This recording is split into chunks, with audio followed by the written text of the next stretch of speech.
história de Noé, a gente encontra no livro de Gênesis, dos capítulos 6 até o capítulo 9. Hoje, só para a gente contextualizar aqui a nossa aula, eu quero ler com vocês os versículos 5 a 22, só do capítulo 6, para a gente não se estender muito.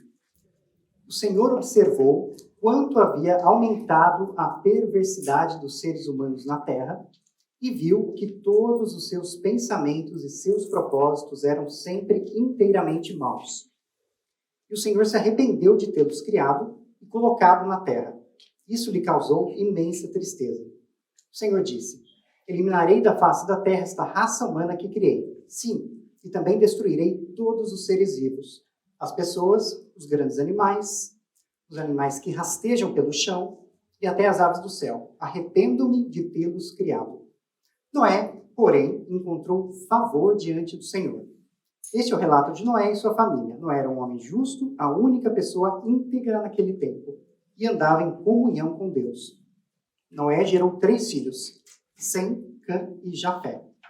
Deus viu que a terra tinha se corrompido e estava cheia de violência. Deus observou a grande maldade no mundo, pois todos na terra haviam se corrompido. Assim, Deus disse a Noé: decidi acabar com todos os seres vivos, pois encheram a terra de violência. Sim, destruirei todos eles e também a terra. Construa uma grande embarcação, uma arca de madeira de cipestre, e cubra-a com betume por dentro e por fora, para que não entre água. Divida toda a parte interna em pisos e compartimentos. A arca deve ter 135 metros de comprimento, 22,5 de largura, por 13,5 de altura. Deixe uma abertura de 45 centímetros debaixo do teto, ao redor de toda a arca. Coloque uma porta lateral e construa 3 pisos na parte interna, inferior, médio e superior. Preste atenção. Em breve, cobrirei a terra com um dilúvio que destruirá todos os seres vivos que respiram. Tudo que há na terra morrerá. Com você, porém, firmarei minha aliança.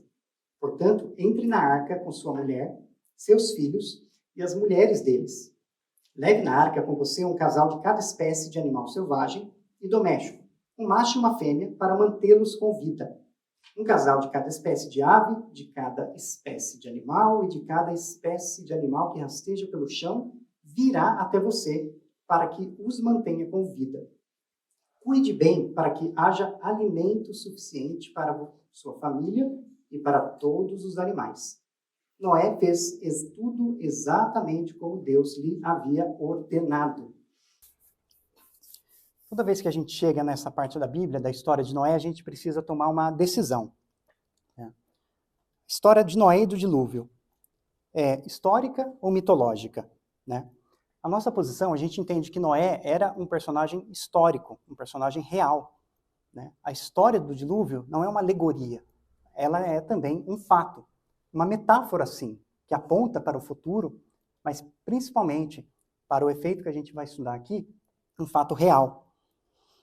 E, diria também, um fato global, um dilúvio que cobriu toda a Terra.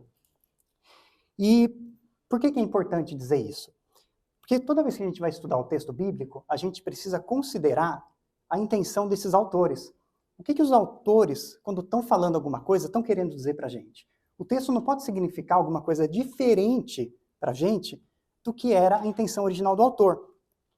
E toda vez que a gente olha para a Bíblia e vê os textos bíblicos que tratam de Noé, fica muito claro para a gente que os autores da Bíblia, sempre que se referiam a Noé, o entendiam como um personagem histórico. Olha, por exemplo, citações que Pedro fala a respeito de Noé. Aqueles que muito tempo atrás desobedeceram a Deus quando ele esperou pacientemente enquanto Noé construía sua embarcação. Apenas 8 pessoas foram salvas por meio da água do dilúvio. Não poupou o mundo antigo, mas protegeu Noé, que proclamava a justiça, e 7 pessoas de sua família quando destruiu com o dilúvio o mundo dos perversos. E um pouco mais à frente, nessa mesma carta, eles esqueceram deliberadamente que Deus, por sua palavra, há muito tempo criou os céus e a terra seca, que fez surgir em meio às águas.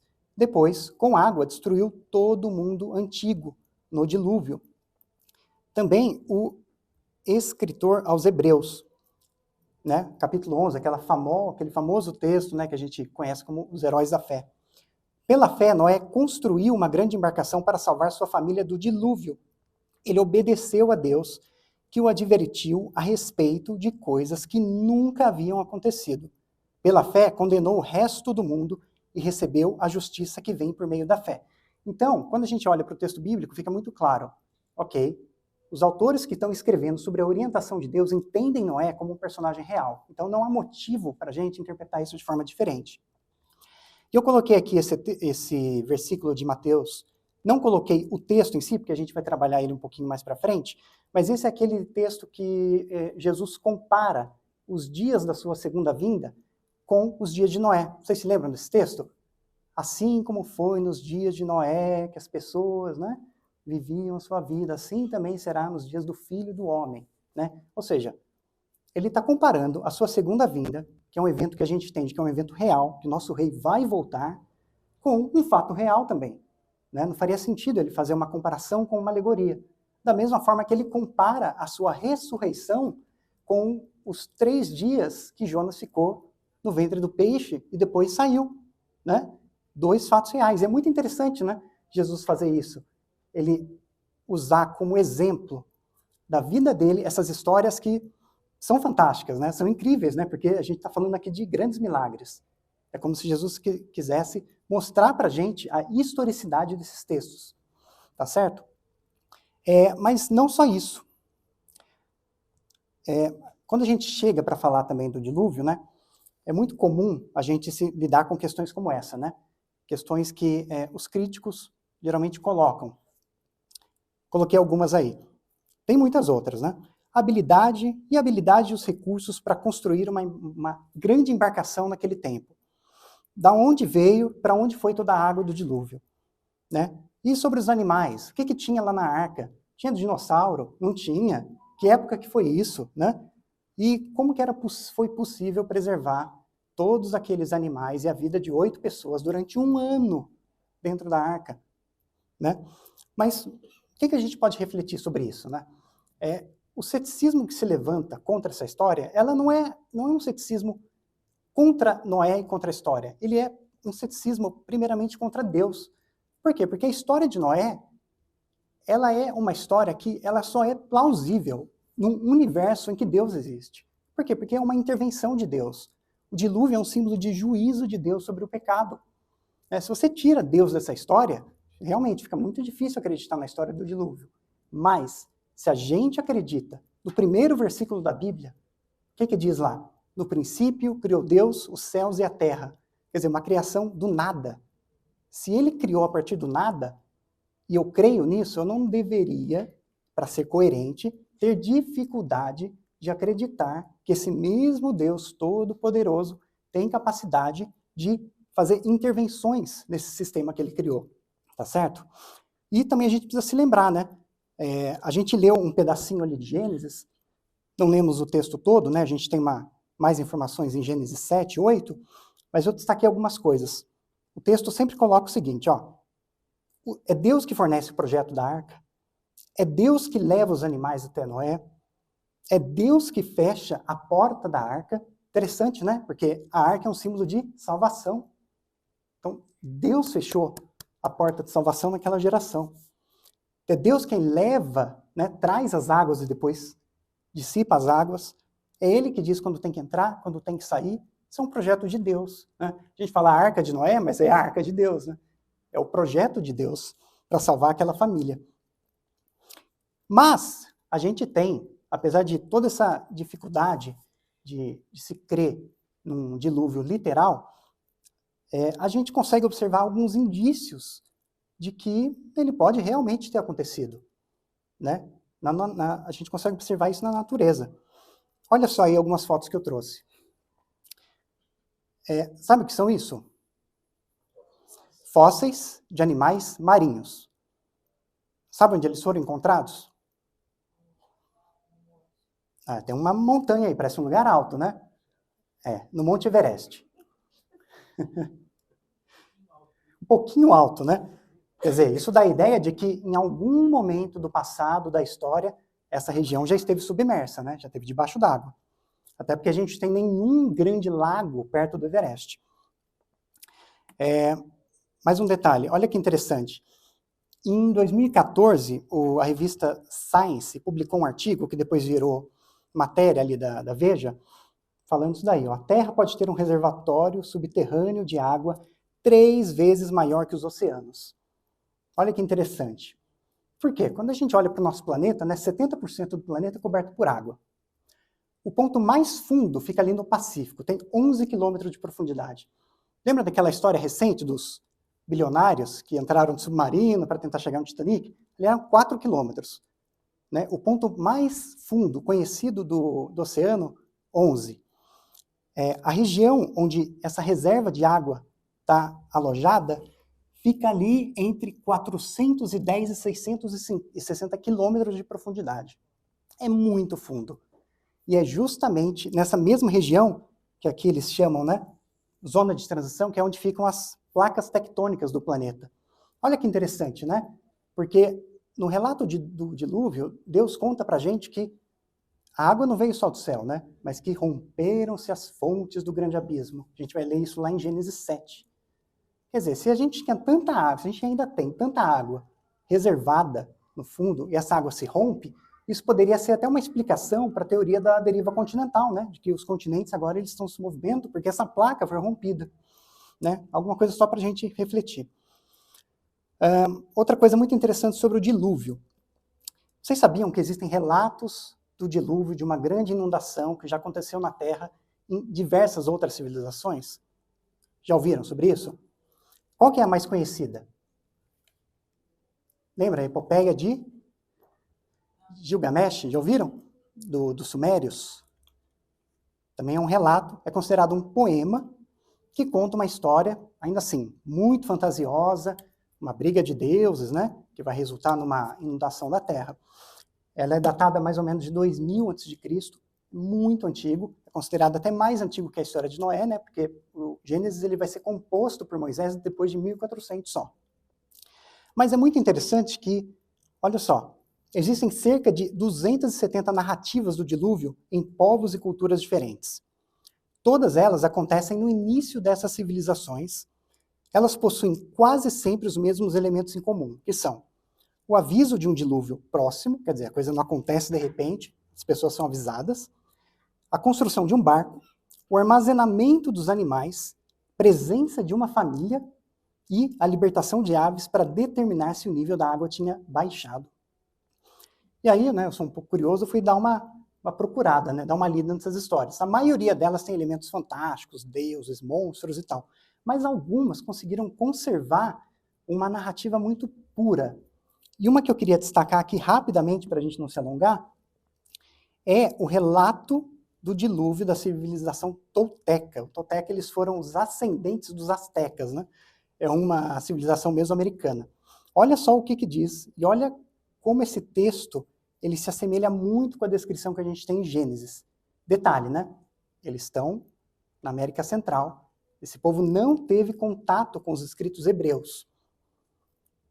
Então foi uma história passada por tradição oral.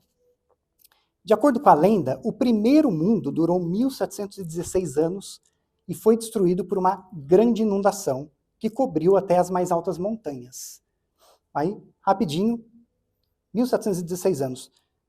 Não sei se dá para ver direito, mas quando a gente olha, quando a gente considera a genealogia de Gênesis como cronologia, isso é, os personagens que são descritos ali, né, e deu Lameque, deu origem a Noé, que deu origem a Sem, como um relato literal, né, que não tem outros personagens no meio deles, porque algumas pessoas interpretam essas genealogias como, essas são apenas as pessoas mais importantes que estão ali na linhagem. Mas se a gente considerar que são todas elas que estão ali mesmo, a gente faz um cálculo e a data do dilúvio cai no ano 1656, a partir da criação de Adão. No relato dessa outra civilização, dá 1716, quer dizer, uma diferença de só 60 anos, né? Muito próximo. Mas aí o relato continua. Olha só, apenas alguns homens e mulheres escaparam do dilúvio entrando em um baú fechado. Depois dessa grande inundação, as pessoas saíram do baú, emergindo para o segundo mundo. Interessante isso, né? Chamar de primeiro e segundo mundo, né? Passa um pouco a ideia de que o ambiente que eles encontraram depois do dilúvio era um mundo completamente diferente. já era outro lugar, outra realidade. E começaram a vagar e se multiplicar pela terra novamente. Muito parecido com o relato de Gênesis 10, né? Que conta a história dos filhos de Noé. Eles construíram um alto zacuale, uma grande torre. O que isso parece? Babel. Para fornecer um lugar seguro caso o mundo fosse destruído novamente. No entanto, a linguagem do povo tornou-se confusa e eles começaram a vagar para outras partes do mundo. Os primeiros toltecas começaram uma família de 7 amigos com suas esposas, que falavam a mesma língua, né? Que bom. Eles atravessaram grandes águas, talvez aí uma referência ao oceano, né? O Estreito de Bering, ali entre a Ásia e o Alasca. Viveram em cavernas por um tempo, olha aí os Flintstones, e vagaram por outros 104 anos até chegarem a Huc-Huc-Tlapan, no sul do México, 520 anos após o dilúvio. A gente olha para isso e fala, como é possível? Ora, os filhos de Noé, que presenciaram o dilúvio, eles levaram essas histórias adiante, né? A gente vê aí nesse mapa a distribuição dos descendentes de Noé, né? Dos seus 3 filhos, né? Sem, o verdinho, Cã, que é o rosinha, e Jafé, que é o amarelinho. Então, eles levaram essas histórias do dilúvio consigo. E isso, ao longo do tempo, isso foi adquirindo novos significados, foram sendo incorporados pela cultura local, tiveram um pouco de diferença, enfim, adquiriram um contexto religioso. Mas o fato é que a história se espalhou. E a gente encontra essa história até os dias de hoje, tá? Alguém já ouviu falar dessa história? Sim, né? Suposta localização da arca no Monte Arará, né? A gente lê lá em Gênesis 8 que a arca repousa sobre o Monte Arará, que fica ali na região mais ou menos da Armênia, né? Ao longo de toda a história, né, principalmente no século passado, sempre teve pessoas tentando procurar onde ficava essa arca, né? Primeiro foi sugerido uma localização no alto do monte, na parte onde está coberto de gelo, mas nos anos 60, 70 tem um cara, não vou chamar de historiador ou arqueólogo, porque ele não é um arqueólogo de formação. E, por causa disso, ele é um cara que não tem muita credibilidade, digamos assim, nos meios mais sérios, né? No mundo acadêmico, né? Chama Ron Wyatt, se não me engano. E ele descobriu um sítio arqueológico onde tinha essa imagem aqui, né? Você olha assim, à primeira vista, sei lá, isso parece uma formação rochosa, né? Mas aí ele começou a fazer mensurações, né? Tirar o tamanho, viu que tinha o mesmo comprimento da arca, fazer escaneamento com laser, depois começou a marcar a região e tal, para tentar descobrir a estrutura de madeira que estava debaixo daquilo. E o fato é que ele não diz que é a Arca de Noé, mas ele jura de pé junto que ali tem um barco ali embaixo, né? Aí você olha nos desenhos que ele faz, né? Realmente tem 3 decks, mesmo comprimento da arca, está num lugar super alto, num lugar que a Bíblia diz que pousou. Se é ou não é, a gente não sabe, mas fica aí a curiosidade. A Turquia, que não é boba nem nada, né? Ela montou ali um parque, você pode ir lá visitar, né? E fazer turismo lá. Tá? Vamos ver o que a Bíblia diz sobre como eram as condições no mundo quando Noé viveu. Primeira delas, perversidade e corrupção. Só no texto que a gente leu, não sei se vocês separaram, eu coloquei aqui 5 menções, mas na verdade é até mais. Quer ver? Vamos dar uma olhadinha lá? Olha aqui, ó. Ao versículo 5. O Senhor observou quanto havia aumentado a perversidade dos seres humanos na terra. Viu que seus pensamentos e propósitos eram sempre maus. Pulando para o 11. Deus viu que a terra tinha se corrompido, estava cheia de violência. 12. Deus observou a grande maldade no mundo. Todos na terra haviam se corrompido. 13. Deus disse a Noé, decidi acabar com todos os seres vivos, porque encheram a terra de violência. Então você percebe que essa era uma característica ali da época de Noé. Perversidade, corrupção, violência, maldade desenfreada. Outro ponto. Depravação moral, né? Esse é um texto que está ali em Gênesis 2, a gente não leu, ele está um pouquinho antes do texto que a gente leu, que é aquele texto, os filhos de Deus viram que as filhas dos homens eram bonitas e escolheram para si aquelas que lhe agradaram, né? Esse é um texto polêmico, né? Tem muita gente que vai interpretar isso, os anjos, né, que tiveram relações e tal, mas eu acho que a gente viu na aula do Udo, né, que falou sobre a família de Sete, que já esclareceu essa questão, né? Os filhos de Deus aqui é a descendência de Sete, né? Vocês se lembram, depois que Caim mata Abel, Adão e Eva têm um novo filho, Sete. Esse Sete tem um filho, Enos, e ali o texto fala.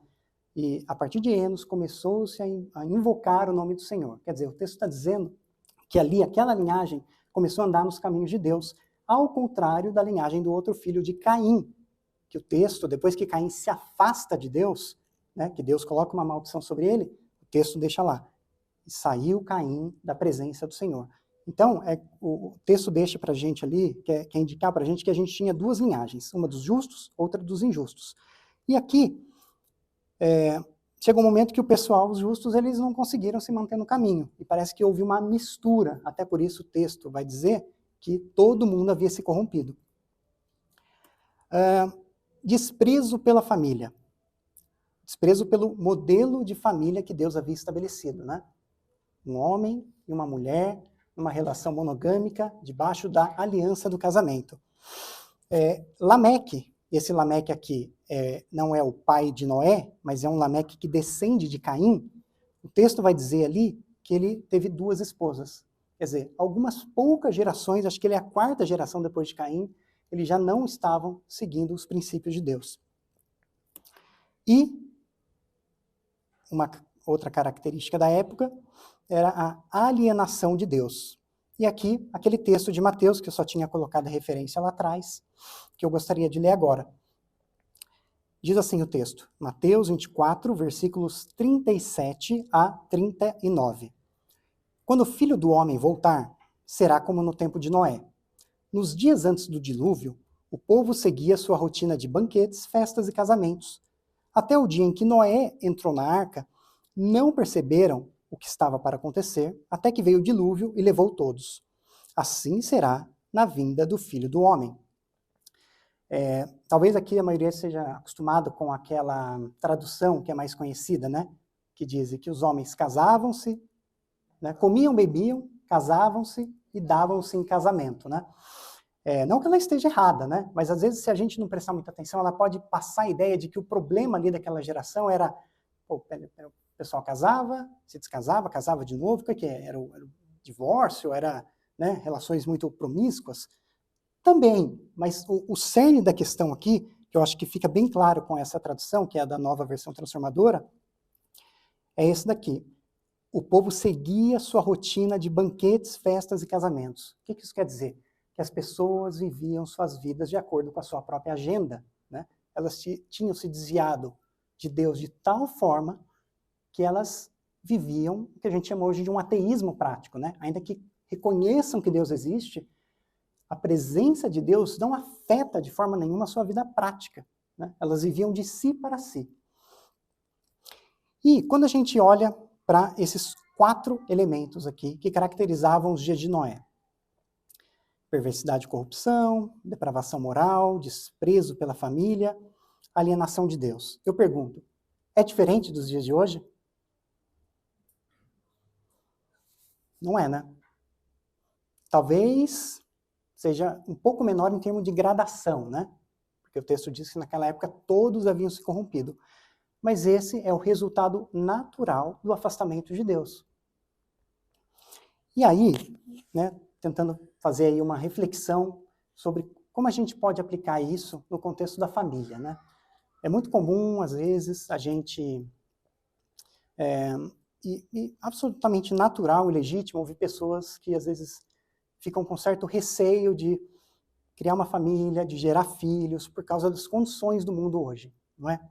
Realmente, quando a gente olha para essas coisas, dá um certo receio mesmo, né? Poxa, eu vou criar um filho, colocar um filho no mundo para viver nisso. Se está difícil hoje, imagina lá na frente, né? Eu, como um pai fresco, com um bebê de 2 meses em casa, né? Claro, eu também tenho esse receio, né? Mas a questão para onde que a gente deve olhar para tomar as decisões na nossa vida? Para circunstâncias ou para Cristo, né? O autor aos Hebreus, ele diz, mantendo os olhos fitos, né? Fixados, direcionados para Cristo, autor e consumador da nossa fé. É nele que a gente tem que colocar a nossa esperança, né?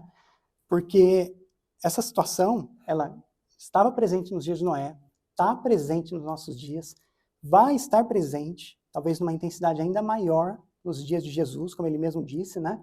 Ele não falou que o joio vai estar presente, misturado até a consumação? E a gente vai ter que lidar com isso, né? E então, a gente precisa se lembrar também ali do que Deus pede para a gente, né? A gente tem um mandato cultural em Gênesis também, né?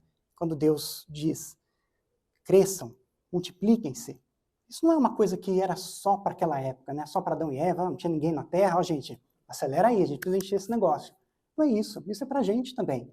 E por quê? Por que Deus manda a gente formar uma família e ter filhos? Olha, a gente não vai estar aqui para sempre, né? Um dia, nosso tempo vai chegar. E os nossos filhos, eles vão continuar realizando a obra de Deus, né? A gente precisa criar filhos que sejam portadores e que carreguem, o que a gente chama de imago Dei, né? A imagem de Deus na sociedade.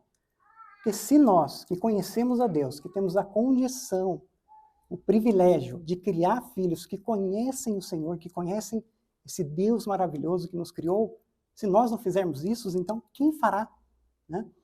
A gente precisa seguir o Evangelho na sua integralidade, né? O Evangelho, ele não é uma prateleira onde eu pego ali dicas, conselhos morais, né, conforme me convém. Não, ele é um plano para a minha vida, uma agenda de Deus para a nossa vida. Né? Como Paulo vai dizer lá em Gálatas, né? Ele fala assim, olha, agora eu estou crucificado com Cristo, então não mais vivo eu, mas a vida que eu vivo nesse corpo que eu recebi, eu vivo para a glória de Deus. Então, que a gente possa sempre se lembrar disso, né? Não olhar para as circunstâncias, por mais difíceis que sejam, se coloca no lugar de Noé, né? Olha o pedido que ele recebeu de Deus. Olha qual era a situação no mundo dele. Imagina se Noé tivesse olhado para as circunstâncias e não caminhado à frente, não feito a vontade de Deus. Mas, prosseguindo aqui, vamos dar uma olhada agora nas características do próprio Noé. Quem era Noé? Vamos lá, o que a Bíblia diz sobre Noé. Bom, primeiro, como a gente falou aqui rapidamente, Noé era da descendência de Sete, né, da linhagem justa. Se não me engano, ele já era a 10ª geração depois de Adão. E aqui é aquele texto que eu comentei, né? Quando Sete chegou à idade adulta, teve um filho, chamou de Enos. Nessa época, as pessoas começaram a invocar o nome do Senhor. Dessa descendência aparece Noé. E tem também uma história muito interessante. A gente não se lembra muito, mas tem uma profecia a respeito de Noé, feita pelo pai dele. Está ali no finalzinho de Gênesis 5. O pai dele também se chama Lameque. Agora sim o Lameque, pai de Noé, e não descendente de Caim. Olha o que o texto diz. Aos 182 anos, Lameque gerou um filho. Chamou-o de Noé, pois disse, que ele nos traga alívio de nossas tarefas e do trabalho doloroso de cultivar esta terra que o Senhor amaldiçoou. Muito interessante isso, né? Noé significa descanso, alívio, conforto. E olha essa lamentação do pai dele, esse pedido, né? Como um clamor.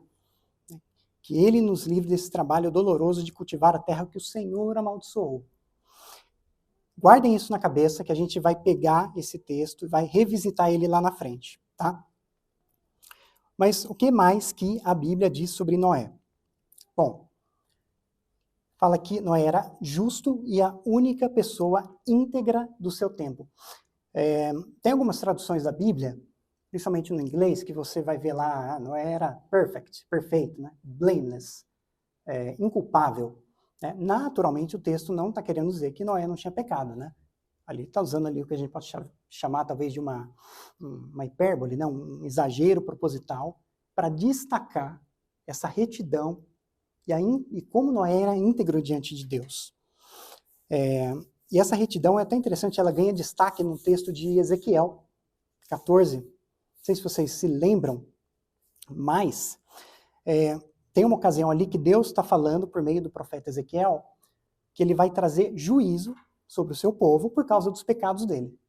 E aí ele fala o seguinte, aqui eu vou fazer uma paráfrase, tá? Só para ficar mais fácil. Ele fala assim, olha, eu vou trazer juízo sobre vocês, porque os pecados de vocês não dá mais.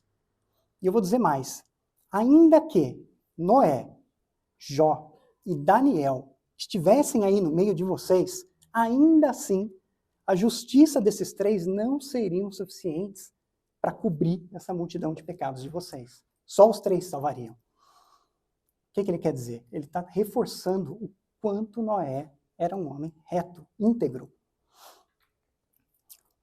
Outro destaque. O texto fala em Gênesis 6:9, que Noé andava com Deus, ou andava sempre em comunhão com Deus. Essa é a mesma expressão que o texto vai usar também com Enoque. Lembra com Enoque, que o texto fala? Enoque viveu 365 anos, andando em comunhão com Deus, até que um dia desapareceu, porque Deus o levou para junto de si. Pô, quando chegar no céu, eu vou falar, ô Moisés, o que você quer dizer, cara? Você não elaborou mais isso aí, né? Então, embora o texto não diga, né, com todas as letras, a gente fica subentendido que esse caminhar que Noé tinha com Deus, né, a sua retidão, a sua justiça, elas foram fundamentais para a salvação da sua família, para que a sua família entrasse na arca. Por quê? Eles entraram, não entraram? Né? Eles não entraram obrigados, né? Deus falou para Noé, olha, leva a sua família. E eles creram em Noé, porque viram coerência na sua vida, não é? Era um homem que andava com Deus e que obedecia a Deus. Hebreus novamente. Aquele mesmo texto que a gente deu uma lidinha na primeira parte. Um homem de fé. Hebreus 11:7. Pela fé, Noé construiu uma grande embarcação para salvar sua família do dilúvio. Ele obedeceu a Deus, que o advertiu, olha só, a respeito de coisas que nunca haviam acontecido. Tem gente que pega esse texto e chega a sugerir que, naquela época, ainda sequer chovia. Porque junta com outro texto lá de Gênesis, né, quando Deus fala que ainda não tinha, né, chovido sobre a terra e tal, mas sei, parece um argumento baseado no silêncio, né, pelo fato de que não falou que choveu, não quer dizer que não necessariamente não chovia. Né? Além disso, Noé ele não fica espantado, né, quando Deus disse que vai trazer um dilúvio. O que parece que o texto quer dizer é que a probabilidade ali de uma, não vou nem dizer de um dilúvio, mas de uma enchente, era muito remota. Né? Se a gente considera que eles estão ali na região do Oriente Médio, talvez abaixo ali daquela região mais fértil, né, próxima dos rios, era uma região árida, não tinha a menor chance de acontecer chuva, na proporção necessária, né, para acontecer um dilúvio. Mas apesar disso, apesar de Deus anunciar algo extraordinário para Noé, ele creu em Deus. E por isso, a gente lê lá em Hebreus que, pelo fato de Noé ter crido em Deus, isso lhe foi imputado como justiça, não é? E igualmente nós hoje, né? A gente também crê em coisas que não vemos, né? Afinal, o que é fé? É a certeza das coisas que se esperam e a prova das coisas que não se veem, né?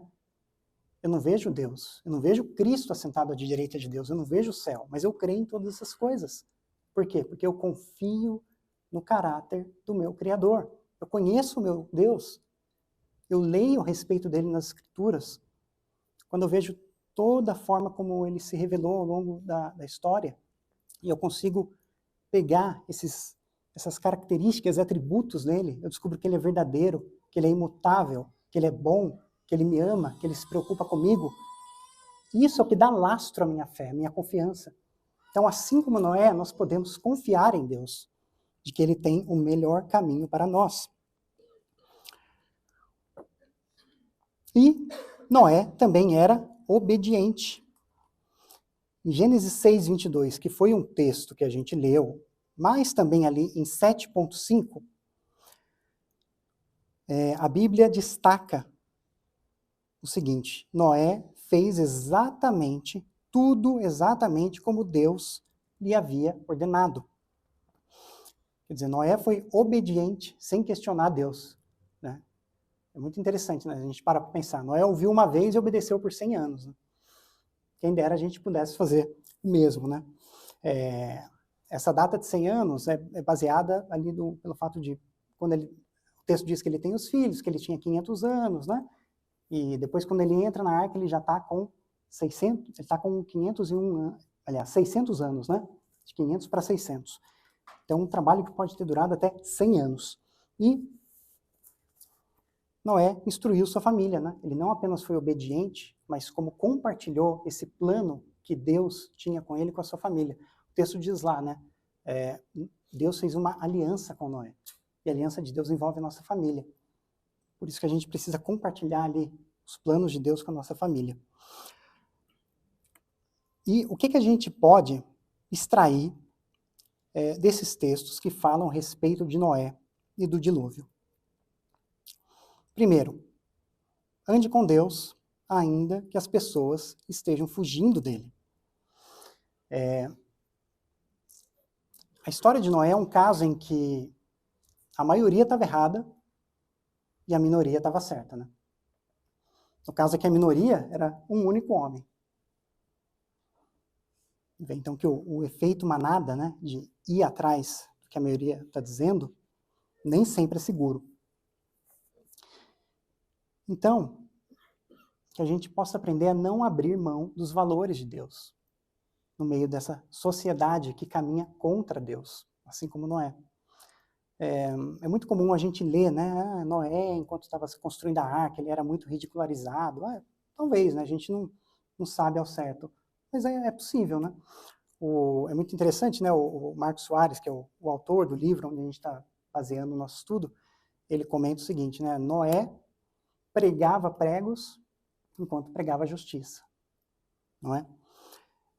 Então, que a nossa fé e a nossa obediência, elas sejam testemunhos vivos do Evangelho, primeiro no nosso núcleo familiar, que é a nossa família, né? Nosso esposo, nossa esposa, nossos filhos, que são as pessoas que a gente tem que influenciar em primeiro lugar, né?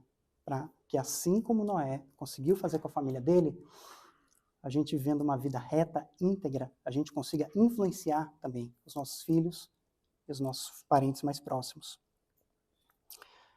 Seja exemplo de fé e obediência perante a sua família.